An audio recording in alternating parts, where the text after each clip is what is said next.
বৃহস্পতিবারই পুজো করা হয় দেবী লক্ষ্মীর। অন্য কোনো দিনে কেন আরাধনা করা যায় না তা জানুন সেই অজানা কারণ। আসলে কারণটা তেমন কিছু নয়।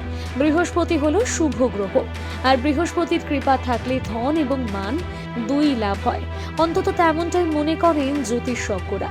আর সেই কারণেই ধন দৌলতের দেবী মহালক্ষ্মীকে বৃহস্পতিবারে পুজো করার রীতি প্রচলিত রয়েছে। দেবী মহালক্ষ্মী পদ্মের উপর আসীন। পদ্ম মহার শক্তি এবং আধ্যাত্মিক পবিত্রতার প্রতীক, আর দেবীর হাতের প্রহরণ শুভ শক্তির প্রতীক। তাই দেবীর কৃপা লাভ করতে হলে লক্ষ্মীবারে তাকে নিয়ম নিষ্ঠা সহকারে পুজো করা বাঞ্ছনীয়। যদি কোনো বৃহস্পতিবার পূর্ণিমা তিথি পড়ে, তবে সেই দিন কোনো নারী উপবাস থেকে লক্ষ্মী দেবীর পুজো করলে গৃহ ধন সম্পদে পরিপূর্ণ হয় এবং সকল সমস্যার সমাধান হয়।